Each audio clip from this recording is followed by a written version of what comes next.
Hey everyone, I wanted to create this video about Splassive. Just real quick, I was not in Splassive. I did not invest in Splassive, but I know a lot of people lost a lot of money in Splassive, so I wanted to create a video. I came across this YouTube video from this guy who was talking about different things about this project well before it was rugged or exploited or what was going on. And I really wanted to share this with just the community in general. Hopefully we can learn something from it. I want opinions from you. I don't know anything about coding or anything like that, so I can't say, oh yes, this is, this is an app. But I'm going to play this video. I'm going to show you, I'm going to put a link to his video in the description as well, because I don't know how well the sound will be. But it's very interesting, so maybe we can learn from this and everything, because I know there's a lot of fear right now, especially in the DeFi market, when it comes to projects that are similar to Drip and so forth. So I know it's not going to help if you've already lost it in general. I know I saw somewhere that they were relaunching the project or something like that. I'm not really sure. I don't follow it all that much because, like I said, I wasn't in the project.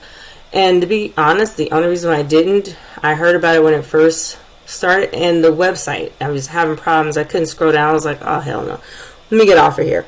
And that really was, I'm thankful that I didn't get in it, but I've lost money in other projects, so I know how it feels. I don't know how it feels. There was somebody, I don't know his name, but he lost like 100,000. I don't know what that feels like. But I wanted to play this. Hopefully it can give us some insight. And if you know anything about coding or contracts or any of the stuff that he's talking about, or any insight that you can provide, not just, you can provide opinions, but something concrete so we can all learn from it and stuff like that. So anyways, I'm going to pop over here to this guy's channel. I'm on my other account. I was watching on my personal account, but it's Bitcoin's Wealth Club. And I'm going to play the video, get it queued up, and hopefully the sound is great. And I'm just going to play the whole part of it. About the Splash network, and give you my honest opinion and review about it, and share with you whether it's a scam or not, and can potentially end up very badly for investors. And the reason why this is important is if the project is fraudulent, then definitely we do not want to engage in any shape or form with it, and we want to stop other people as soon as possible. And this is where the blockchain really shines, and I want to share with you what I have discovered with a little testing of this project, and hence I'm recording this video. So this Splassive project, it looks very similar to the Drip network. It's actually exactly the same look and feel, right? And they cloned the code, or they claim as so, or a fork or whatever, but really the code is different. It's on Avalanche and blockchain, and the code is different. I'll show you what I mean by that. So the Drip network is a very successful project. It's been 11 months running. People love it. It gave a lot of financial freedom to a lot of people, and a lot of utility use cases and development that is happening with the Drip network. So I love it. And when I heard about the Splash network, initially it caught my attention because as some project that can be utilized in the beginning phases, obviously it has a lot more risk, but also more opportunity potentially. So I tested it, right? I bought some Splash, and I put it into deposit, and tested it for a day and see what's going on. So with the Splash network, you are supposedly depositing right here the Splash tokens, and you receive 2% daily return on your investment here. And according to the white paper, it's been sustainable because of the taxation on transactions. right? But let's see if this taxation is really happening. Here's the Splash token, 1 million total supply. You can see right here, and we can go to the holders. You can see actually a very dim picture where the first two wallets that has like 80% of the Splash tokens, they're actually not smart contracts. Those are private wallets that contain this information, and this is very, very concerning. So I started digging deeper, and essentially I'm going to show you this transaction right here that is actually buying the Splash token from the native DEX, and you can see that 10% of the buying actually went to this wallet, which is, again, this is a private wallet. This is not a contract. This is an address. This is an address. Okay, 10% for some reason went here. Very suspicious, because on the in the white paper there is 0% tax on the buying that is happening. 0% tax. Okay, and now all of a sudden they take 10% tax. But where does tax really go? If you look at the next transaction, okay, which is the deposit transaction, you can see this 148 essentially tokens went from my wallet all to essentially this wallet.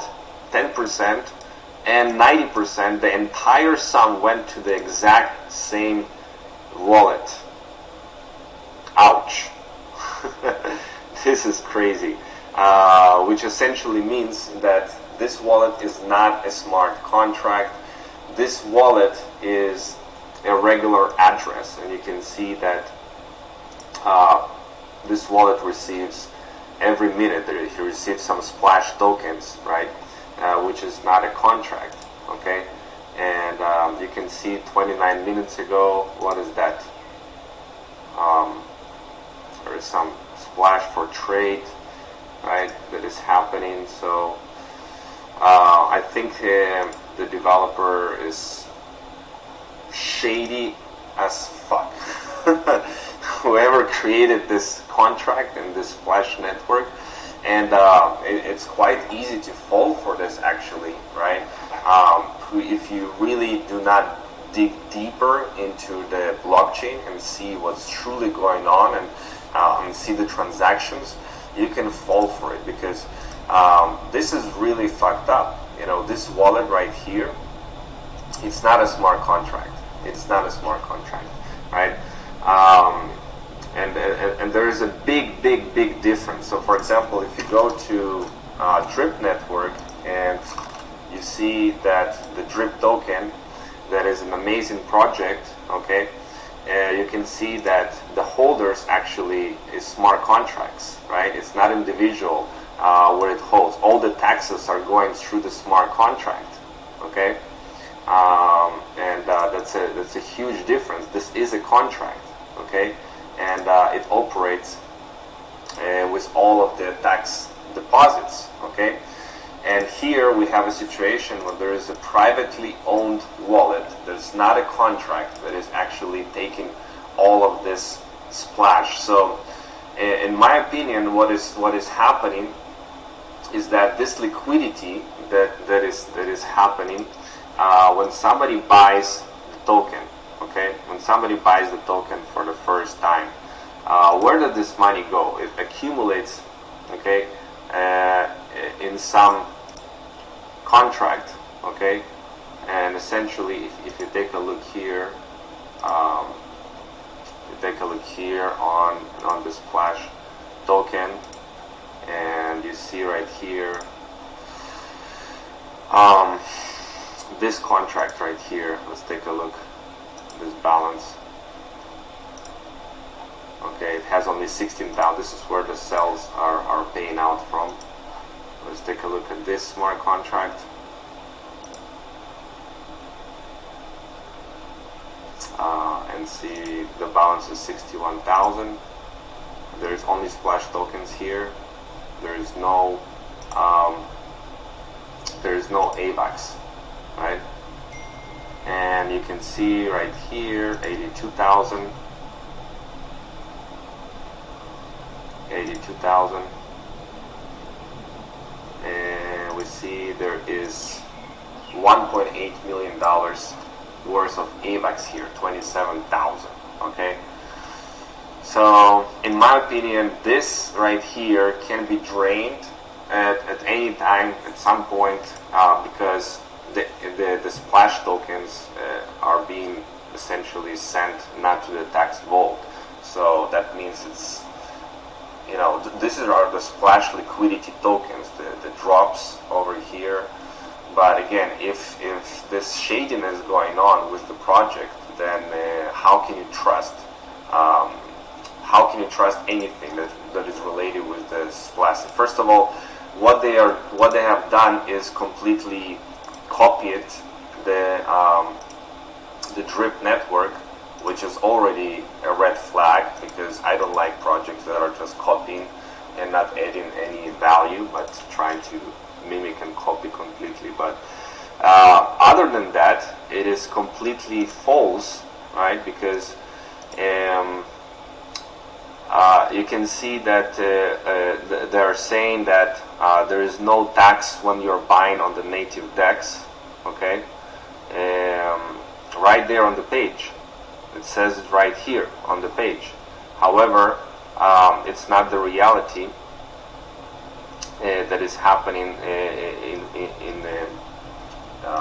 here, because I showed you guys that whenever you buy, essentially 10% goes to this wallet, right?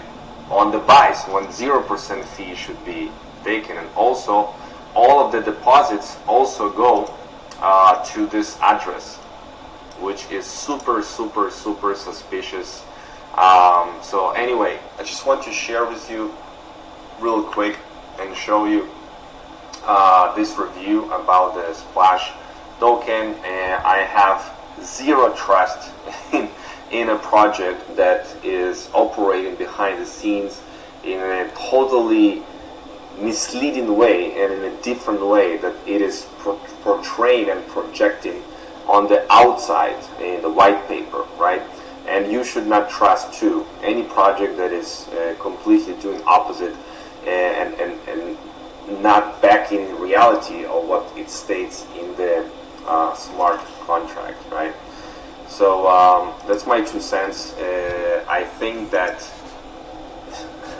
this project is is doomed to fail. It's not going to last for very long, as more people are going to discover about this, and the developers are simply going to take their Splash and tokens and sell, right?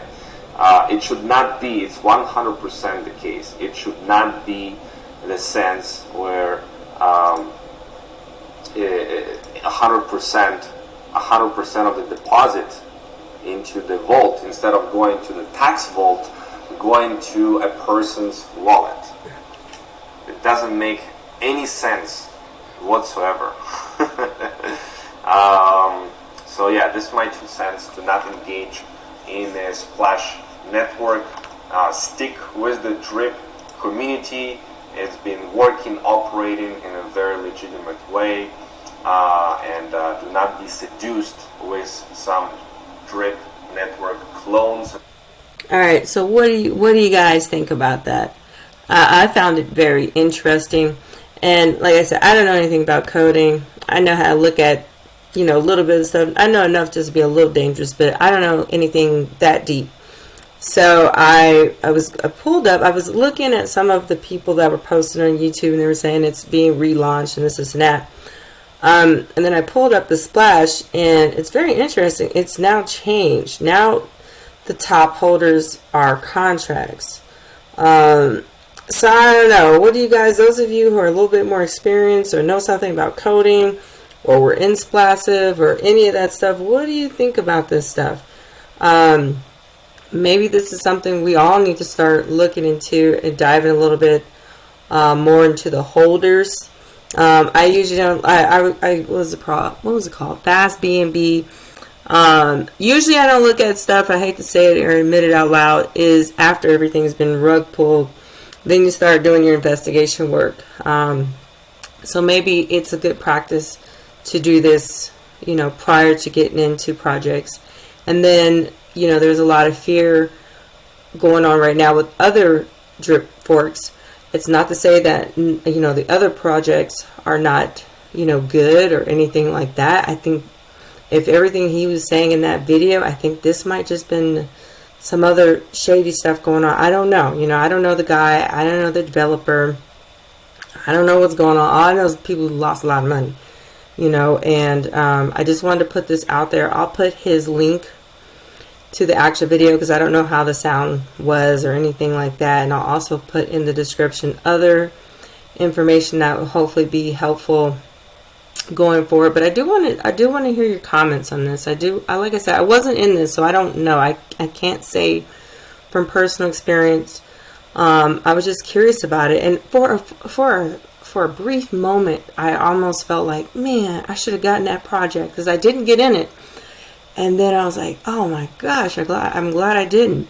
Because, I saw the price, it was shooting up to like $50, this, and I was like, oh man, I'm tripping. I was just tripping about the website and this and that. So anyways, very, very interesting.